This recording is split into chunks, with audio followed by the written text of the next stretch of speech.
Comment les connaissances actuelles influencent-elles l'intégration de la question animale dans le droit et l'enseignement?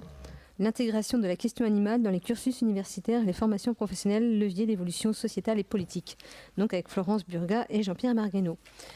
Je vais d'abord donner la parole à Florence Burgat, qui est donc philosophe, directrice de recherche à l'INRA, co-rédactrice en chef de la revue semestrielle de droit animalier. Florence, c'est à toi. Alors bien sûr, je ne peux pas vraiment répondre à la question qui nous est posée parce que je ne sais pas ce qui se passe dans l'enseignement, n'est-ce pas, de la maternelle aux classes terminales. Et je voudrais revenir sur des points qui ont finalement déjà été évoqués ce matin. Donc je ne prétends pas du tout à l'originalité et probablement mon propos sera un peu redondant, mais peut-être faut-il insister sur certaines choses ou du moins approfondir certaines des questions qui nous préoccupent. Alors on a eu l'occasion de le dire, pourquoi les choses n'évoluent-elles pas? Lorsque l'on insiste, comme dans la question qui nous a été soumise sur les connaissances actuelles, il me semble frappant que le problème de la condition animale n'est pas dépendant d'un déficit de connaissances que nous aurions. Nous ne sommes pas en attente de preuves scientifiques pour savoir que les animaux sont sensibles, qu'ils ont des émotions, qu'ils sont évidemment sujets à la douleur, à la souffrance, à la détresse et à l'angoisse, comme le reconnaît désormais le législateur, et j'y reviendrai. Et il est frappant de voir aussi que lorsque l'on lit les textes philosophiques de l'Antiquité, finalement on trouve déjà posés les deux camps qui sont encore en place aujourd'hui et qui s'affrontent sans trouver de moyens de dépasser leur opposition. Le camp de ceux qui vont dénier aux animaux alors l'intelligence et la raison bien sûr, mais pas seulement, car nous pouvons montrer que la considération morale que nous devons aux animaux n'est pas d'abord liée, bien évidemment, à leurs aptitudes cognitives, en tout cas c'est la perspective qui me semble devoir être défendue, mais plutôt à leur disposition sensible, à leur mode de vie, à leur mode d'existence. Et puis, donc ce camp qui va refuser d'intégrer les animaux dans la sphère de la considération morale et bien évidemment donc des rapports de justice et de leur donner des droits. Et puis de l'autre côté, déjà, les partisans qu'on a appelés les partisans de l'intelligence animale, qui vont faire valoir toute l'inventivité des animaux, mais aussi, bien sûr, ce que nous faisons valoir aujourd'hui dans des termes peut-être plus raffinés, plus pointus, avec l'évolution de l'éthologie, par exemple. Mais finalement, on s'aperçoit que ce débat est très ancien, qu'il n'a pas attendu la détérioration de la condition animale pour se poser, que bien avant l'élevage industriel, bien avant la généralisation du recours scientifique aux animaux dans les expériences, bien avant la démultiplication des usages auxquels ils sont soumis aujourd'hui, eh bien cette question, dans sa radicalité, était posée. Donc je ne vais pas là faire de l'histoire des idées, bien évidemment, mais on peut en tout cas prendre la mesure du fait que si aujourd'hui certaines personnes se focalisent beaucoup sur ce qu'on appelle les dérives et une exploitation qui aurait passé la mesure, il est intéressant de se rappeler quand même que si on prend le point de vue de l'individu animal, le point de vue donc de chacun d'entre eux, eh bien cette question peut être posée, y compris dans des contextes très anciens où le nombre d'animaux soumis à la violence était beaucoup moins important qu'aujourd'hui. Donc ça, c'est un premier point, je pense, qu'on peut garder à l'esprit. La question qui nous préoccupe, c'est effectivement pourquoi, et nous en parlions tout à l'heure pendant le déjeuner à quelques-uns, pourquoi les choses n'évoluent-elles pas? Si le débat est déjà très très bien posé dans l'Antiquité, on peut voir qu'au fil des siècles, il y a toujours eu, même si c'est à la marge, des philosophes, des penseurs, des tas de personnalités. Bon, on rappelait ce matin que nous étions dans la salle Victor Hugo, qui ont porté cette question de la considération morale que nous devrions avoir vis-à-vis des animaux et qui ont tenté de s'opposer aux usages violents dont ils font l'objet. Donc, ça n'est pas par un défaut de savoir scientifique, d'une part, ça n'est pas parce que la question n'aurait jamais été formulée. On trouve évidemment tous les outils intellectuels chez des tas d'auteurs durant des siècles et des siècles pour la poser. On peut invoquer des tas de textes magnifiques qui nous convainquent. Donc nous avons aujourd'hui peut-être à essayer d'identifier les principaux freins à l'avancée des choses concernant la condition qui est faite aux animaux. Alors souvent, on met en avant, et bien sûr, on a raison de le faire, les lobbies, les arguments économiques, les arguments marchands, mercantiles. Audrey Jougla a montré tout à l'heure comment, en prenant l'exemple de l'industrie pharmaceutique, combien les choses sont complexes, lorsqu'elle a montré que finalement, il apparaissait qu'il était beaucoup plus intéressant que les gens soient malades et qu'on produise des médicaments plutôt que de chercher des solutions préventives pour éviter les problèmes. Donc, bien évidemment, il y a une réalité extrêmement complexe et identifier les freins est très difficile et demande de la part, tout un ensemble de compétences pour essayer de les identifier et, si possible, donc de les porter à la connaissance. En tout cas, il apparaît que lorsqu'il s'agit des animaux, plus encore que lorsqu'il s'agit d'humains, lorsqu'il s'agit des animaux, ces arguments économiques marchands mercantiles sont la plupart du temps tenus pour prégnants et pour légitimes.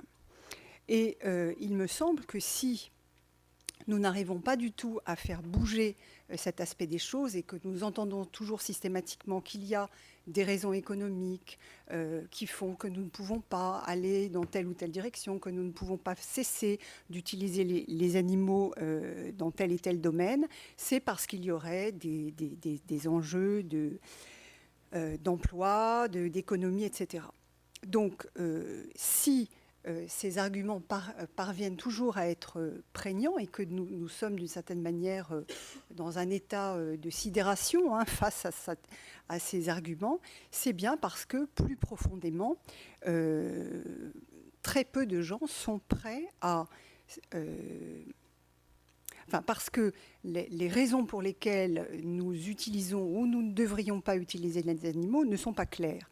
Et qu'à l'évidence, les pratiques que nous avons et le fait que notre économie soit en grande partie fondée sur l'exploitation animale, sur l'utilisation des animaux, nous empêche de nous interroger profondément sur les raisons au fond qui nous autorisent à persévérer dans cette voie.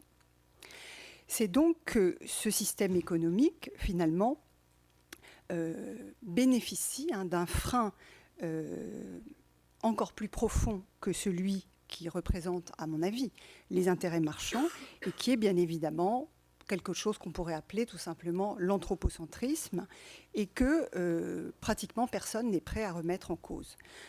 Je suis très frappée de voir que parmi certains de nos collègues qui ne sont pas invités aujourd'hui et qui sont prêts qui donnent aux animaux une subjectivité, un monde, enfin un accès au symbolique, tout un ensemble de dispositions qui devraient les conduire à mettre en question un certain nombre de pratiques, eh bien, par exemple, vont écrire une apologie du carnivore. Donc, il y a, je crois, quelque chose, en dehors de la plaisanterie, qui, en tout cas, nous amène à nous interroger sur les raisons pour lesquelles la plupart des gens sont prêts à accepter l'idée qu'il faut moins maltraiter les animaux, mais ne sont pas prêts à accepter l'idée que nous ne devrions pas les mettre à mort pour les utiliser, y compris à des fins, en tout cas, qui ne relèvent plus aujourd'hui de la nécessité. Nous nous trouvons donc aujourd'hui devant une situation assez paradoxale et qui est la suivante, c'est que nous n'avons jamais eu autant de connaissances concernant le comportement des animaux, leur vie de conscience, enfin tout ce que développe un grand nombre de chercheurs. Donc nous disposons d'énormément de preuves scientifiques et je suis toujours frappée de voir le crédit qu'on apporte aux preuves scientifiques et on peut se demander si finalement attendre toujours plus de preuves n'est pas une façon de surseoir constamment. Voilà. Alors que nous savons très bien, Audrey Jouglal le disait tout à l'heure, les expérimentateurs ne mettent pas en doute le fait que les animaux souffrent au cours des expériences. Donc nous le savons très bien. Et cette façon d'attendre toujours plus de preuves scientifiques me semble évidemment une manière de surseoir. Donc il y a cet élément, il y a le fait aussi que nous n'avons jamais autant utilisé d'animaux, nous n'en avons jamais autant tué, et la condition animale n'a jamais été aussi dure qu'aujourd'hui. Donc il y a véritablement un paradoxe, et ce paradoxe apparaît d'une certaine manière en petit dans la législation elle-même.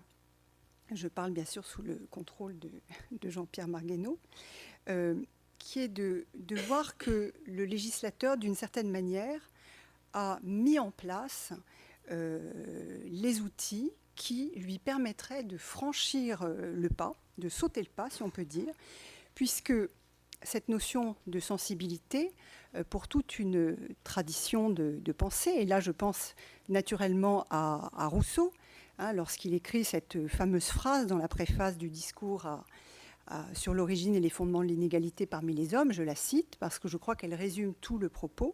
Il semble en effet que si je ne dois faire aucun mal à mon semblable, c'est moins parce qu'il est un être de raison que parce qu'il est un être sensible, qualité qui, étant commune à la bête et à l'homme, doit au moins donner à l'une le droit de ne pas être maltraitée inutilement par l'autre. Donc cette notion de sensibilité qui est maintenant plus clairement que par le passé inscrite dans la législation, suffirait d'une certaine manière à elle seule à mettre en question la plupart des usages que nous faisons des animaux.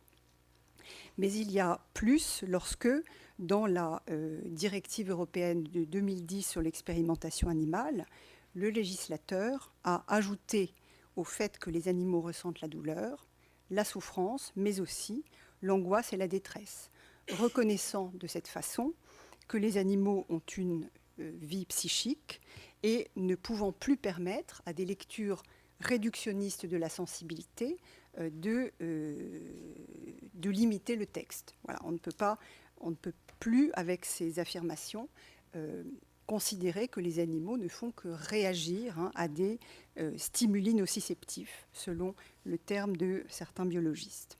Et puis, il y a aussi cette phrase tout à fait frappante dans la directive. Les animaux ont une valeur inhérente qui doit être respectée. Donc il y a l'énoncé d'un principe moral extrêmement fort.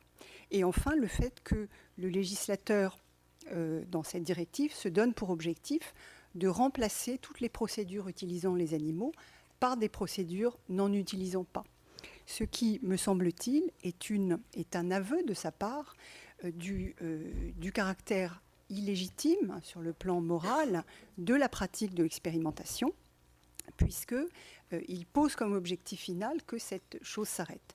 Bien sûr, en se retranchant derrière des avancées scientifiques encore insuffisantes pour se passer des animaux dans les procédures.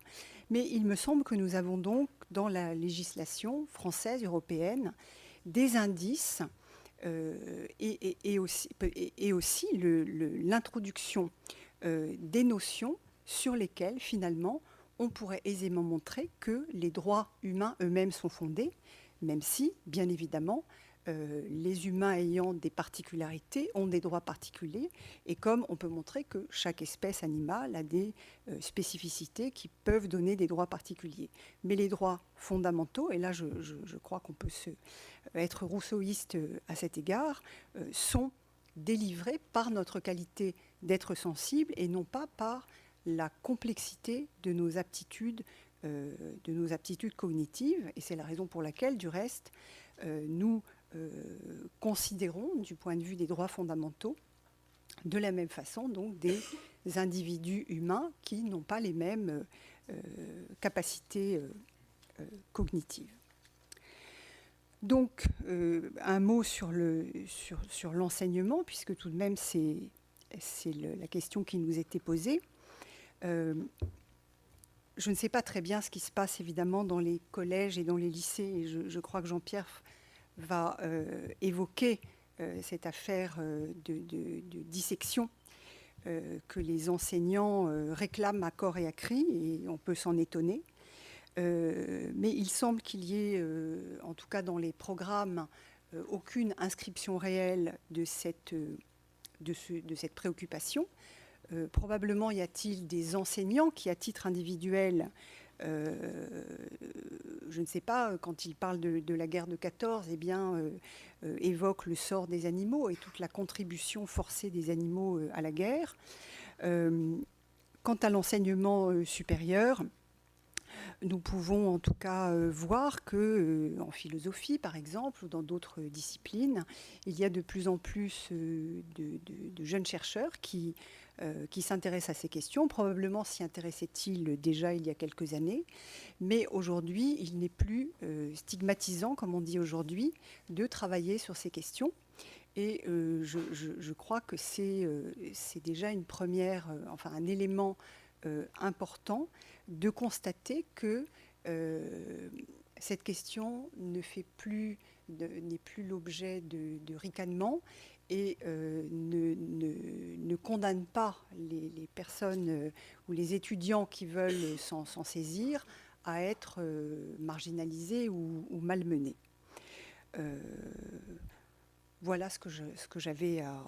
Voilà les petites choses sur lesquelles je voulais insister aujourd'hui. Et je crois que Jean-Pierre va continuer sur le... Parfait, merci.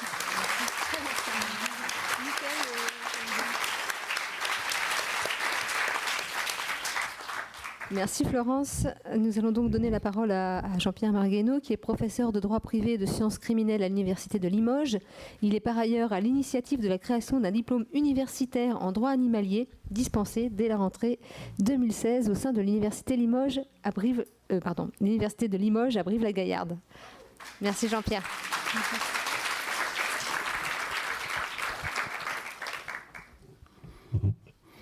Bien, mais je remercie de m'avoir donné la parole. Vous avez bien fait de m'applaudir avant de m'avoir entendu parler. Bien, donc je suis universitaire, donc enseignant-chercheur, et aujourd'hui, le chercheur est resté à la porte de l'Assemblée nationale. Je n'ai amené que l'enseignant. Peut-être le chercheur pourra-t-il prendre la parole au moment des questions, mais j'ai amené l'enseignant et je vais reprendre le paradoxe qu'a évoqué Florence à l'instant. Si on regarde les textes nationaux, internationaux, la jurisprudence nationale, internationale, la protection des animaux n'a jamais été en France et en Europe aussi spectaculaire qu'aujourd'hui. Que de chemin parcouru depuis la loi Grammont de juillet 1850, que de chemin parcouru depuis le décret Michelet du 7 septembre 1959, depuis la loi de juillet 1976, en passant par la loi du 15 février 2015. Si on regarde les textes, c'est pas si mal. Et pourtant, jamais autant d'animaux n'ont autant souffert et aussi cruellement souffert qu'aujourd'hui dans les élevages, dans les laboratoires, dans les camions et ailleurs. Alors, d'où vient ce paradoxe? Comment l'expliquer? Florence a donné la plupart des plus fortes raisons. Et il y en a peut-être une autre qui pourrait te dire au déficit de l'enseignement du droit. Dans toutes les disciplines, il y a un décalage considérable entre le droit, les textes et leur application concrète sur le terrain. C'est un lieu commun, une banalité.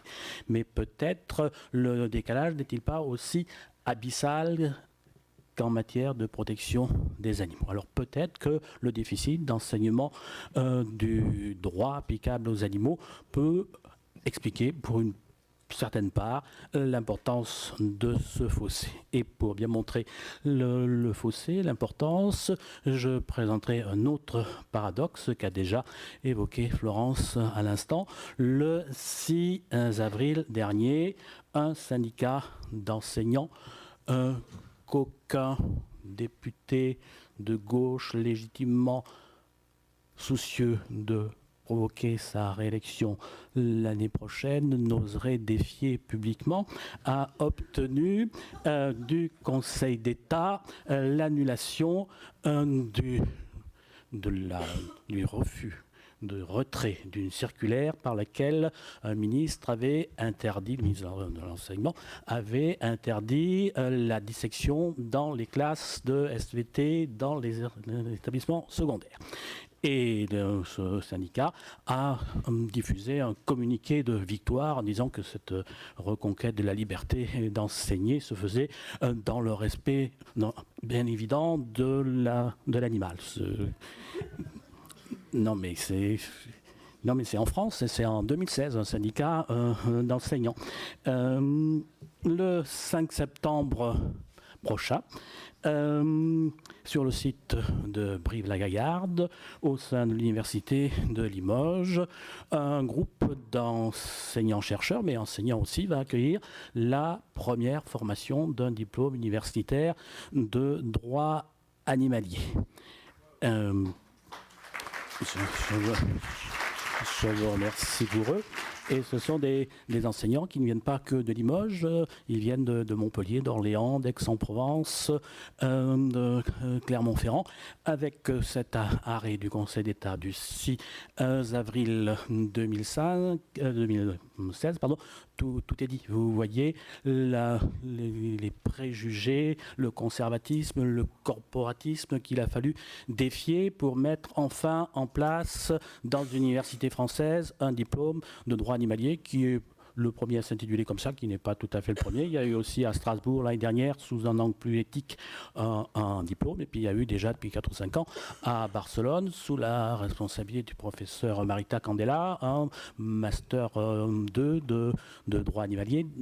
Mais on vient quand même de loin. Et vous voyez que du point de vue de l'enseignement, c'est très très difficile de mettre seulement en place une formation de ce type-là. Cet arrêt du 6 avril 2016, moi je le trouve absolument exemplaire. Il a une force pédagogique absolument exceptionnelle. Que dit en effet le Conseil d'État ?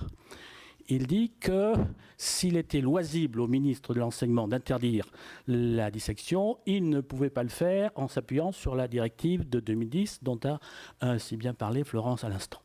Et le Conseil d'État a raison. Si on regarde la directive, son article 3, paragraphe 1er, qui définit les procédures, c'est-à-dire l'utilisation à des fins scientifiques des animaux vivants, la mise à mort des animaux pour utiliser leurs organes ou leurs tissus est exclue. Autrement dit, pour parvenir à interdire la dissection dans les lycées et les collèges, il n'y avait qu'un seul argument à ne pas utiliser, c'était celui-là.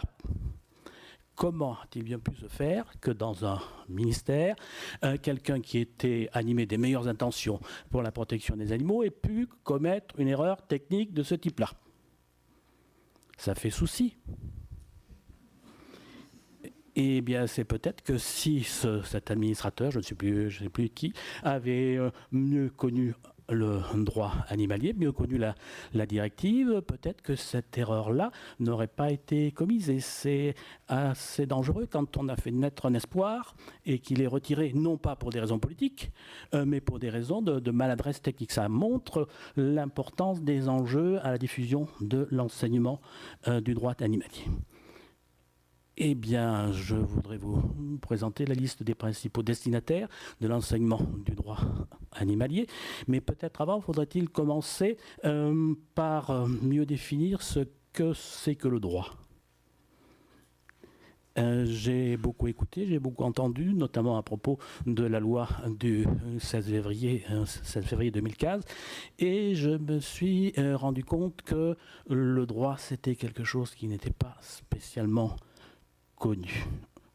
On ne sait pas trop ce que ça mange, le droit. Mais qu'est-ce que c'est?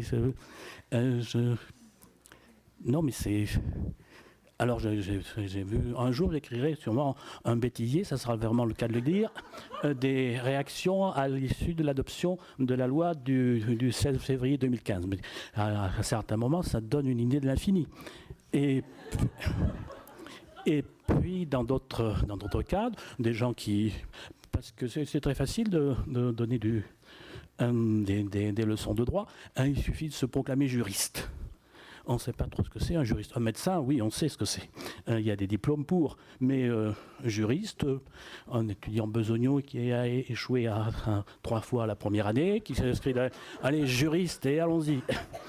Donc, pour arriver à faire le départ entre les juristes et les faux juristes, et puis sans compter les personnalités médiatiques qui sont tellement au-dessus de tout que le droit, c'est qu'une question de mémoire, hein, comme vous l'avez bien noté. Donc, bon, les gens qui passent tous les jours à la télévision sont là parce qu'ils sont très intelligents.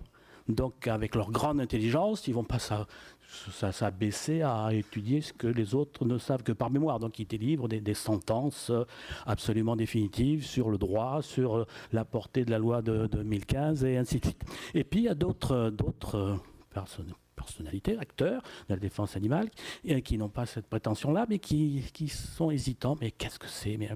Ils sont un peu dans l'attitude caractéristique et dubitative du chien qui chasse le hérisson. Mais qu'est-ce que c'est? On dirait que ça bouge, mais ça bouge pas. Ah, puis ça pique. Mais c'est un peu ça, le droit, notamment de la part de beaucoup de journalistes, par exemple. Alors, qu'est-ce que c'est que le droit? Pour essayer de mieux faire comprendre, on pourrait prendre quelques petites images. Imaginez une belle et une bonne idée, bien chez nous. Que va-t-il falloir faire? Il va falloir commencer par bien l'identifier. Il va falloir continuer par la caractériser, convaincre tout le monde de sa pertinence. Et ça, c'est beau. Et c'est utile. Et c'est le travail des philosophes, des sociologues, des journalistes et même un peu des juristes, mais moins. Et ça permet de chasser les nuages. À cette fois, l'idée, on voit bien, et sa pertinence, on sait où on va pouvoir aller. Et c'est là qu'intervient un premier risque de confusion avec le rôle du droit. On a un petit peu l'impression que le rôle du droit, à ce stade-là, c'est de valider telle thèse par rapport à telle autre. Et il y a eu tel ou tel débat sur la GPA, et the winner is... Et puis voilà. Mais c'est pas ça le droit. Ça peut être un peu ça, mais c'est pas la raison d'être du droit, c'est pas son objectif. Revenons à mon paysage dégagé de nuages. Vous la voyez bien, l'idée. Mais qu'est-ce qu'il y a aussi dans le paysage la plupart du temps? Il y a une montagne. Et une montagne qui empêche de passer l'idée. Voilà, l'idée, elle est là, mais elle est au pied de la montagne. Eh bien, le droit, il est là pour quoi faire? Pour soulever la montagne. C'est rien à faire. Ou alors, essayer de tracer un chemin qui permettra de franchir la montagne. Et comment fait-il, le droit, pour travailler dans ce sens-là? Quelquefois, il suffit de proclamer. La peine de mort est abolie. Bon, ça y est, il n'y a plus rien à faire. D'autres fois, il se propose de faire de simples recommandations. C'est ce qu'on appelle la soft law, le droit mou.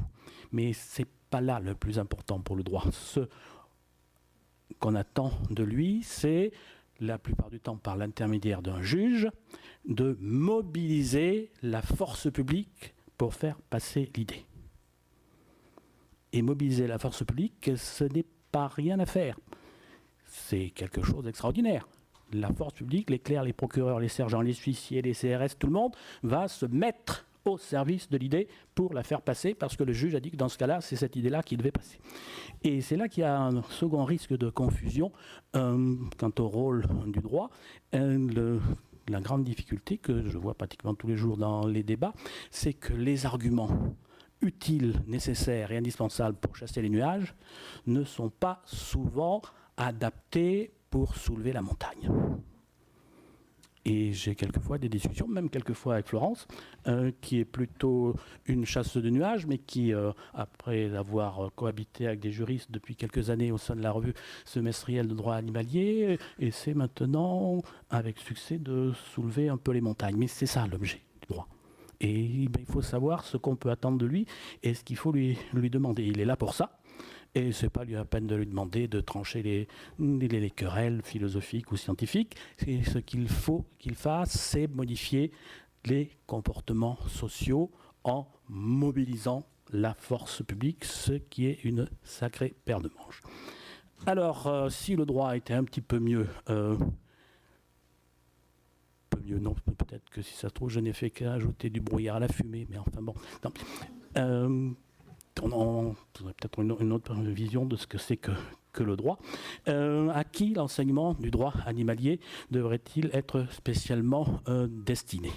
Je crois qu'il faudrait d'abord le destiner aux personnels politiques, députés, sénateurs, membres des cabinets ministériels, assistants parlementaires, et je remercie mesdames Gaillard et Abeille de m'avoir invité à nouveau aujourd'hui. Ce que ces quelques parlementaires font, c'est exemplaire pour faire avancer du point de vue du droit, de la première phase du droit, qui est l'élaboration des règles, qui font un travail courageux et qui n'est pas assez reconnu. D'ailleurs, vous devriez peut-être les encourager par des applaudissements nourris pour ce travail.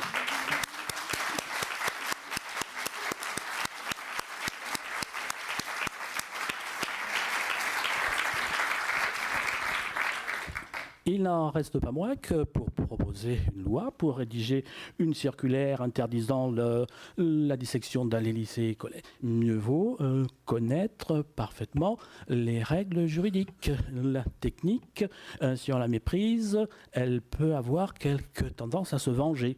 Et si on fait dire au droit destiné à protéger les animaux ce qui n'avaient pas à dire, ou si on lui fait dire tout et à peu près n'importe quoi, et vous risquez toujours d'avoir un jour un Conseil d'État, un Conseil constitutionnel, une Cour de justice de l'Union européenne, une Cour européenne des droits de l'homme qui viendra vous dire c'est pas comme ça qu'il fallait faire. Et là, ça sera assez douloureux pour remonter la pente. Donc l'enseignement du droit animalier. Parmi les dossiers que nous avons reçus à Limoges-Brive, je n'ai pas encore vu de dossier de responsables politiques. Je n'ai pas vu non plus encore de dossier de journalistes. Je ne sais pas comment ça se fait. Pourtant, ça ne serait pas sans besoin. Les journalistes, pour lesquels j'ai le plus grand respect et la plus vive admiration, à force de les entendre, quelquefois ils me téléphonent, parce que Limoges c'est loin de tout, mais le téléphone ça passe à peu près partout. Moi je suis absolument traumatisé par une conversation que j'avais eue avec une journaliste de je ne sais plus quel journal parisien qui m'avait interrogé à propos d'une affaire qui n'a pas grand-chose à voir avec le droit animalier, l'affaire Vincent Lambert. Et donc, cette journaliste m'avait fait parler pendant demi-heure, 3/4 d'heure. Et quand j'avais vu son interview, que je n'avais pas eu le temps de relire, parce qu'il y avait urgence, compte tenu de la gravité de l'affaire, il y avait des choses absolument lumineuses que je me souviens bien avoir dites.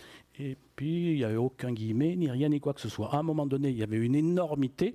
Sûrement, la journaliste n'avait pas bien compris ce que j'avais voulu dire. Et elle a mis, comme dit le professeur, la Cour européenne des droits de l'homme ne rend que des avis. Ça fait 20 ans que je passe mon temps à dire, mais la Cour européenne des droits de l'homme rend des arrêts obligatoires. Et bien, pendant 6 mois, j'ai dû raser les couloirs de peur de croiser un collègue, parce que... Donc, le droit et les journalistes, ils n'ont pas une formation, il ne faut pas leur reprocher. Je vois bien avec l'ouvrage que nous avons écrit avec Florence Burgat, nous avons eu l'occasion de répondre à des journalistes ensemble, et le journaliste a une formation littéraire, philosophique, et une sorte de défi, c'est une question d'amour-propre de se hisser au niveau de Florence Burga sur les questions animalières qu'elle aborde.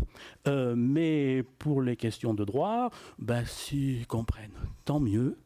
S'ils ne comprennent pas, tant pis, il n'y a pas d'amour-propre à comprendre quelque chose à une règle de droit.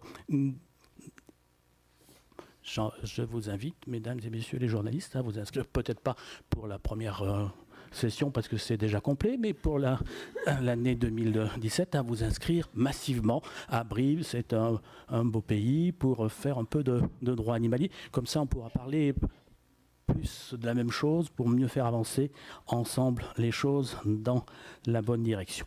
Qui encore devrait suivre les cours de droit animalier? Là, nous avons pas mal d'inscrits, des magistrats.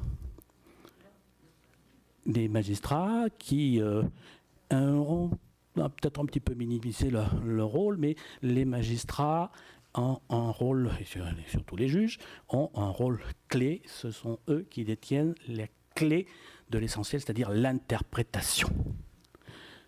Tout texte de droit est appelé à vivre.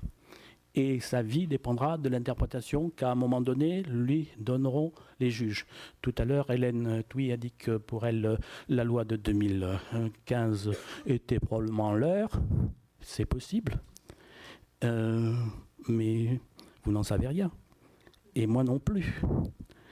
Tout va dépendre de la manière dont les juges vont s'appuyer ou ne pas s'appuyer sur ces dispositions nouvelles pour faire changer un certain nombre de solutions.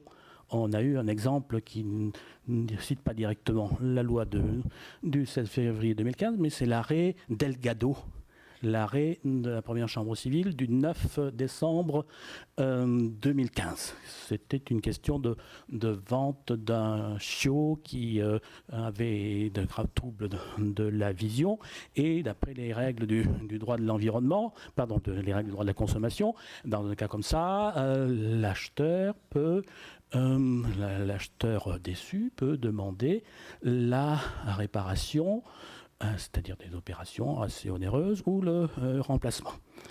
Et là, l'acheteuse avait demandé la réparation des opérations pour le chien Delgado. Le vendeur professionnel, dans un cas comme ça, peut dire attention, il y a deux options, remplacement ou réparation. Le code de l'environnement, décidément, le code de la consommation me permet de ramener à l'option la moins onéreuse. Moi, un chiot de la même race, c'est 800 €. Les deux opérations, ça fait 2400 €. Pour 1000 et quelques, 1200 pour chaque, je choisis un tribunal de Vannes qui s'était prononcé avant l'entrée en vigueur de la loi du 15 février 2015, approuvé par la Cour de cassation, a considéré que le remplacement, c'était dans ce cas-là exclu, parce qu'un chien, animal de compagnie destiné à recueillir l'affection de son maître, et je dis bien de son maître, pas de son propriétaire, je cite la Cour de cassation, est un être vivant, unique et irremplaçable.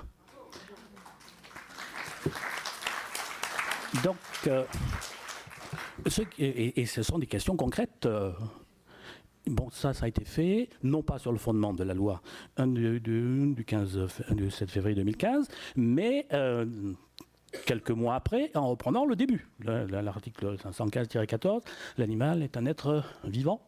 La suite, mais donc, vous ne pouvez pas savoir, moi non plus. Et ça va dépendre du pouvoir d'interprétation du juge.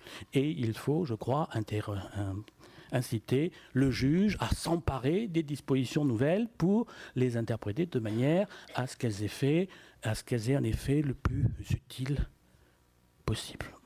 Et qu'il y ait des magistrats déjà en fonction qui viennent suivre des cours de droit animalier pour mieux savoir comment faire. Vivre les textes, ça me paraît très encourageant. Les avocats aussi peuvent venir. Il y a Hélène Thuy, il n'y en a pas beaucoup, il y en a une dizaine en France qui connaissent à peu près tout en droit animalier, mais il y a quelques millions d'animaux qui souffrent. Donc, et il y a beaucoup d'avocats qui s'inscrivent aussi pour avoir une compétence plus forte pour faire vivre les textes. J'étais un petit peu surpris, pas déçu, mais un peu surpris. C'est ma casquette de droit européen des droits de l'homme pour les lanceurs d'alerte, pour la liberté d'expression, pour la liberté de conscience. Il y a une jurisprudence de la Cour européenne des droits de l'homme extrêmement riche sur laquelle il n'est pas interdit de s'appuyer pour faire avancer les choses, notamment sur les repas véganes. Il y a un arrêt Jakobski contre Pologne ou contre Roumanie, par laquelle la Cour européenne des droits de l'homme a condamné un État parce qu'il refusait un menu végétarien, à un condamné pour viol. Mais c'était en raison de ses convictions. Eh bien, c'était la conclusion. Donc, non, la conclusion, c'est ce qui vaut pour un bouddhiste violeur. Pourquoi est-ce que ça ne vaudrait pas pour un écolier qui n'a encore fait de mal à personne?